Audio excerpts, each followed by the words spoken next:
So ఇవాళ రేపు అందరూ ఎడ్యుకేటెడ్ కపుల్స్ అందరూ వాళ్ళు they are taking decision to postpone the fertility అనమాట. అంటే ప్రెగ్నెన్సీ ప్లానింగ్ అనేది చేసుకుంటున్నారు. దాని గురించి కాంట్రసెప్టివ్ పిల్స్ వాడుతున్నారు, కాంట్రసెప్టివ్ డివైజెస్ వాడుతున్నారు. సో ఇవన్నీ ఫ్యూచర్ ఫర్టిలిటీని ఏమైనా ఎఫెక్ట్ చేస్తాయా? దీని గురించి మనం ఈరోజు మాట్లాడుకుందాం.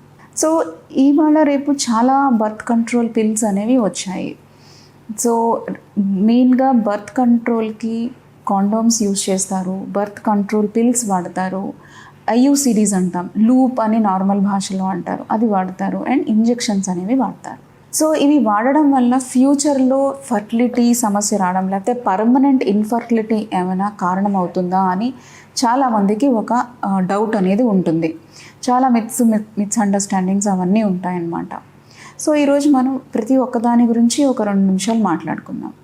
So first coming to oral contraceptive pills. చాలా కామన్గా వాడేది, చాలా ఓవర్ ద కౌంటర్ దొరికేది కూడా ఓరల్ కాంట్రసెప్టివ్ పిల్స్. ఇవి ఎవ్రీ మంత్ పర్ డే 1 పిల్ చొప్పున తీసుకుంటూ ఉంటారు.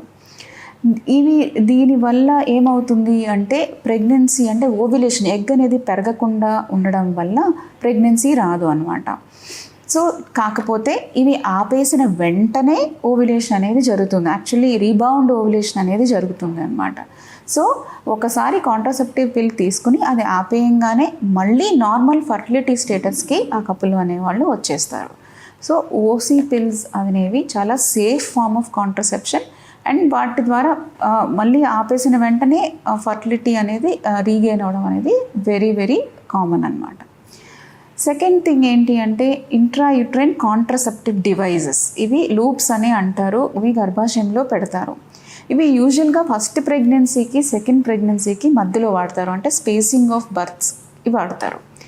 ఇవి కూడా లూప్ అనేది బయటకి తీసేయంగానే వాళ్ళ ఫర్టిలిటీ ఎఫెక్ట్ అనేది మళ్ళీ రీగెయిన్ అవుతుంది. ఏవి పర్మనెంట్ ప్రాబ్లమ్స్ అనేవి కాజ్ చేయదు. నార్మల్గా చాలామంది అనుకుంటారు గర్భాశయం లోపల అది పెడితే పర్మనెంట్గా యూట్రైన్ డ్యామేజ్ అది జరిగి ప్రెగ్నెన్సీ రాదు అని అనుకుంటారు. సో అలా ఏమి ఉండదండి. అది ఒక్కసారి బయటకు తీసేయంగానే అది regain there normal fertility. Next injectable contraceptives, అంటే ఇంజెక్షన్స్ అనేవి తీసుకుంటారు. కొన్ని 1 మంత్కి ఒకసారి, కొన్ని 3 మంత్స్కి ఒకసారి, అలా ఇంజెక్షన్స్ అనేవి ఉంటాయన్నమాట. అవి వాటి ఇంజెక్షన్ ఎఫెక్ట్ అయిపోగానే మళ్ళీ సెకండ్ డోస్ తీసుకునే టైంకి తీసుకోకపోతే again they regain their fertility strength అనమాట. సో కొంతమందికి ఇవి తీసుకున్నాక ఇన్ఫర్టిలిటీ సమస్య అనేది కనబడుతుంది. ప్రెగ్నెన్సీ రావడంలో డిఫికల్టీ కనబడుతుంది.